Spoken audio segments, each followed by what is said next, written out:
Ang botohan sa araw ng eleksyon ay mag-uumpisa ng alas 7 ng umaga hanggang alas 3 ng hapon.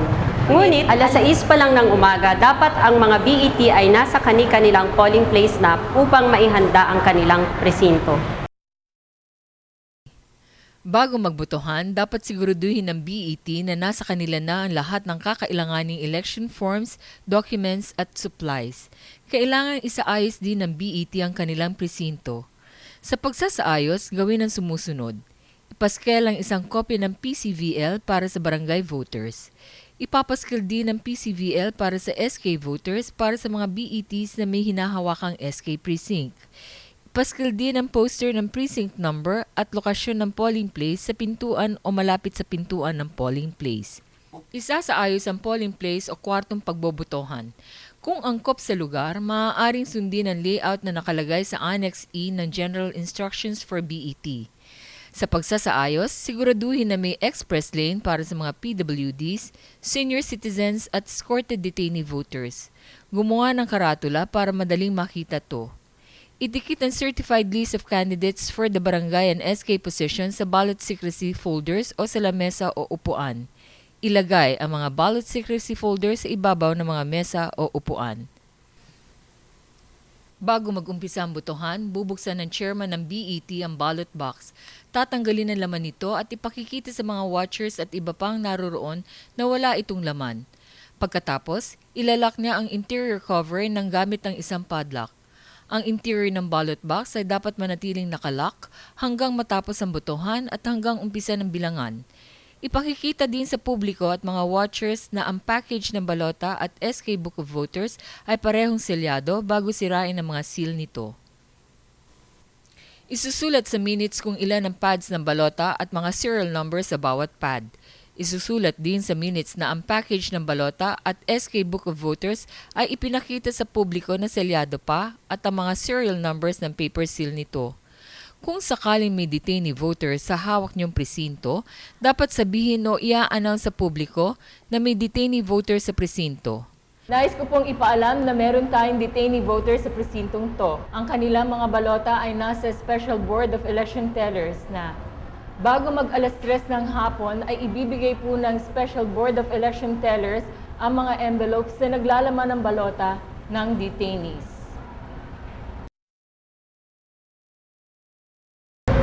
Pagkatapos ng preliminaries at alas 7 na ng umaga, umpisa na ang botohan. Ang pwede lang bumoto ay mga taong nakalista sa registered voters ng presintong iyon, na ang pangalan ay nakalista sa PCVL o di kaya sa EDCVL ng mga barangay at SK voters, na ang pangalan ay makikita sa Book of Voters ng SK o di kaya ang voting privilege ng ating members ng BEI. Tandaan, ang poll clerk ang may hawak ng EDCVL at ang ating third member naman ang may hawak ng PCVL at kopya ng SK Book of Voters. Para malaman ang detalyadong gawain ng bawat BET member, panoorin natin ito.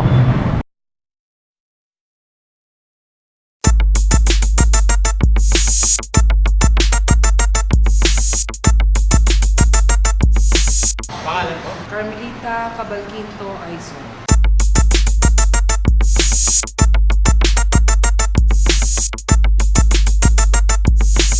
Kung sakaling may mag-question, maaaring hingan ng ID ang botante.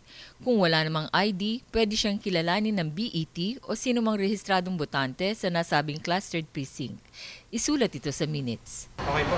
Pwede nyo nang kunin ang balota dito. Carmelita Aizon, precinct number 2655-A, ballot number 00185. Isusulat din ng poll clerk ang serial number ng balota sa EDCVL. Sa harap mismo ng botante, i-authenticate ng chairman ng balota sa pamamagitan ng pagpirma sa likod nito at saka tutupiin ito na ang serial number lang ng balota ang makikita bago ito ibigay sa botante. Tandaan, ang chairman lamang ang pwedeng mag-issue ng balota at hindi dapat lalagpas sa isa ang ibibigay sa botante sa pagkakataong iyon. Dapat ring siguraduhin na na-authenticate o pirmado ng chairman ang balota. Ang hindi pag-authenticate ay dapat ilagay sa minutes at maaaring maging election offense. Hindi rin maaaring pirmahan ng chairman ang mga balota nang hindi nakaharap ang botanteng pagbibigyan nito. Pagkatanggap ng balota, ito ay fifilapan na ng botante gamit ang ballot secrecy folder. Matapos isulat ng botante ang kanyang mga boto sa balota, ibabalik niya ito sa pagkakatupi tulad ng pagtanggap niya dito at saka siya pupunta sa poll clerk. Ang poll clerk sa harap ng botante at nang hindi binubuksan ng balota o tinitingnan ng laman nito ay titingnan kung ang serial number ng balotang inabot ng botante ay kapareho sa serial number na kanyang naisulat sa EDCVL. Ginagawa ito upang masiguro na parehong balota ang ibinigay ng chairman at ibinalik ng botante. Kung magkapareho ang serial number, papipirmahin ng botante sa EDCVL o kaya ay magta-thumb mark kung hindi niya kayang pumirma. Magta-thumb mark din sa ballot coupon ng botante. Matapos nito, lalagyan ng indelible ink ng poll clerk ang kanang hintuturo ng botante. Sa harap ng botante, tatanggalin ng poll clerk ang ballot coupon mula sa balota at saka ilalagay ang balota sa compartment for valid ballots ng ballot box. Ang ballot coupon na tinanggal ay ilalagay naman sa compartment for spoiled ballots ng ballot box. Pagkatapos nito, aalis na ang botante sa polling place. Ang ating nakita ay ang ideal na botohan, pero hindi lahat ng pagkakataon ay ganyan ka-smooth ang botohan. Merong pangyayari na ang botante ay mayroon ng indelible ink pagpasok pa lang sa presinto o di kaya naman ang kanyang balota ay na-spoil. Ating alamin kung anong pwedeng gawin sa mga sitwasyong ganyan.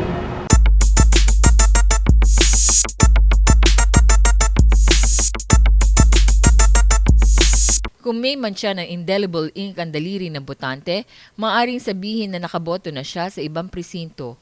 Kung ganito ang mangyayari, sabihin ng botante na mukhang nakaboto na siya dahil sa mantsa ng indelible ink at saka siya palabasin ng polling place. Isulat ito sa minutes. Meron ng mancha ng indelible ink ang inyong daliri. Ayon sa aming procedure, ito ay nangangahulugan na kayo ay nakaboto na. Kaya po, pakiusap namin na kayo lumabas na ng presinto.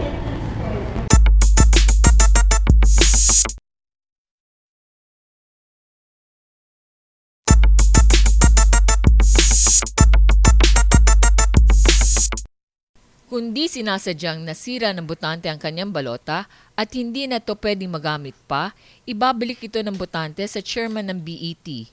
Isusulat ang salitang spoiled sa espasyo sa taas ng ballot serial number sa EDCVL. Bago ibigay ang pangalawang balota sa botante, i-anunsyo ulit ng chairman ang ballot serial number at ire-record ulit ng poll clerk ang serial number ng bagong balota sa taas ng salitang spoiled. Ang nasabing spoiled ballot ay mamarkahang spoiled at pipirmahan ng chairman sa likod ng hindi binubuksan sa pagkakatupi at hindi tinatanggal ang ballot coupon at saka ito ihuhulog sa compartment for spoiled ballots. Ang balota ng botante ay pwedeng ituring na spoiled sa mga ganitong pagkakataon. Una, kung hindi pareho ang serial number ng balotang ibinalik ng botante doon sa nakasulat na serial number sa EDCVL. Pangalawa, kung ayaw magpalagay ng indelible ink ang botante kahit na sinabihan na ito ng BET na maaaring ma-spoil ang kanyang balota. May spoil po yung balota nyo pag hindi kayo nagpalagay ng indelible. Ayoko talaga eh. Pangatlo, anumang balota na ibinalik sa poll clerk na nakatanggal na ang detachable coupon. Ibig sabihin, tinanggal ang ballot coupon nang wala sa harap ng BET. Tandaan, isang beses lamang pwedeng magpalit ng balota. At kung na-spoiled ang balota sa dahilan na hindi pareho ang serial number, ayaw ng botanteng magpalagay ng indelible ink o di kaya tanggal ang detachable coupon. Hindi na maaaring bigyan ang botante ng pangalawang balota. Mamarkahan ng chairman ang balota na spoiled nang hindi binubuksan ng balota at nang hindi tinatanggal ng detachable coupon. Pipirmahan din ng chairman ang likod nito at saka ilalagay ito sa compartment for spoiled ballots. Isusulat ito sa Part C ng minutes. Ang interior ng ballot box ay dapat manatiling nakalak hanggang matapos ang botohan at hanggang umpisa ng bilangan. Ngunit kung puno na ito at kailangan magkaroon ng espasyo para sa marami pang balota, maaaring buksan ng chairman sa harap ng watchers ang ballot box. Sisiksikin ang laman nito nang walang tinatanggal na anumang balota at pagkatapos ay ilak ulit. Ang pagbukas ng ballot box ay dapat isulat sa minutes. Ang boto ng bawat tao ay sagrado, kaya nga meron tayong ballot secrecy folders para hindi makita ng ibang tao kung sino ang binoto natin. Dahil dito, may mga ipinagbabawal na gawain ng mga botante. Ito ang mga sumusunod. Para sa mga botante, bawal lang maglabas ng balota o ng ballot secrecy folder sa labas ng polling place o presinto. Makipag-usap sa ibang tao habang bumoboto. Bumoto ng hindi gagamit ng ballot secrecy folder o ipakita na nakasulat sa balota sa sino man tao, liban na lamang kung siya ay may assister. Burahin na namang nakaimprenta sa balota o maglagay ng anumang marka dito. Gumamit ng carbon paper, paraffin paper o iba pang paraan upang kopyahin ang nilalaman ng balota o di kaya ay gumamit ng ibang paraan upang makunan at maipakita ang kanyang binoto katulad ng paggamit ng camera, cellphone o iba pang gadget. Sadyain punitin o sirain ng balota at guluhin o tangkaing guluhin ang ginagawa ng BET. Emmanuel Santos, Teka ma'am. Hindi po yan si Emmanuel Santos. Kilala ko po si Emmanuel Santos. Si Emmanuel Santos ay matagal na pong patay. Ang ginagawa ng watcher ay china-challenge niya ang botante. Ang sino mang botante o watcher ay maaari mag-challenge o mag-question sa isang tao na nagnanais bumoto sa pagiging hindi rehistradong botante, paggamit ng pangalan ng iba, o kaya ay sa pagiging double o multiple registrant. Para malaman kung totoo ang china-challenge sa botante, maaaring humingi ang BET ng dokumento na magpapatunay sa katauhan nito tulad ng valid ID. hindi daw ikaw si Emmanuel Santos. May katibayan ka ba na ikaw si Emmanuel Santos? Ilabas mo ang iyong ID. Kung wala namang valid ID, hindi ibig sabihin ay hindi na siya pwedeng bumoto. Pwede siyang kilalanin ng BET o ibang rehistradong botante na nakatira sa parehong barangay. Ma'am, siya po talaga si Emmanuel Santos. Kapitbahay ko po siya. Maaari po ang naituturing ni Kuya si Emmanuel Santos na siya pong tatay niya. Matagal na patay. Siya po talaga si Emmanuel Santos, ma'am. Kapitbahay po namin yan. Tandaan, ang barangay voter ay maaari lamang kilalanin ng barangay voter ng parehong barangay. Ang SK voter ay maaaring kilalanin lamang ng SK o barangay voter na kabarangay nito. Kung ang BET, ang kumilala sa challenge voter, kailangan niyang pumirma at manumpa gamit ang oath to identify a challenged voter. Ang pagkilala sa challenged voter ay ilalagay din sa Part E ng minutes.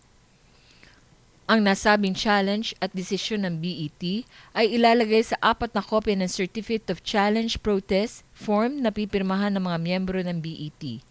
Bibigyan ng kopya ang taong nag-challenge, ang botanteng china-challenge nito, at watcher na hihingi ng kopya. Ang isang kopya naman ay para sa BET.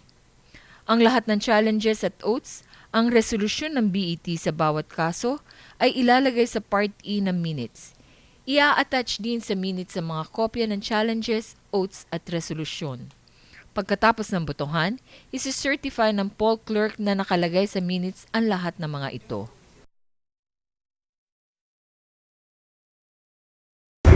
Ayan, alas-alas na. Malapit na matapos. Ang botohan ay hanggang alas 3 lamang ng hapon. Ngunit kung meron pang mga botante within the 30-meter radius ng polling place, sila ay papayagang bumoto. Pagdating ng alas 3 at may botante pa within the 30-meter radius, pabobotohin pa ang mga ito. Ililista ng poll clerk ang mga pangalan ng mga botanteng hindi pa nakakaboto. Tatawagin ang pangalan ng botante ayon sa pagkakasunod-sunod sa listahan ng 3 beses. Kung tinawag ang pangalan ng botante at wala ito, hindi na ito pabobotohin pa. Ang nasabing listahan ay isusumiti sa election officer. Hanggat hindi pa natatapos ang botohan, bawal sa mga BET ang mag-anunsyo kung sino sa mga botante ang mga bumoto na at hindi pa bumoboto. Bawal din sa kanila na i-anunsyo kung ilan na ang nakaboto at ilan ang hindi pa bumoboto. Dapat rin nilang tandaan na bawal ang magsara kung wala pang alas 3 ng hapon.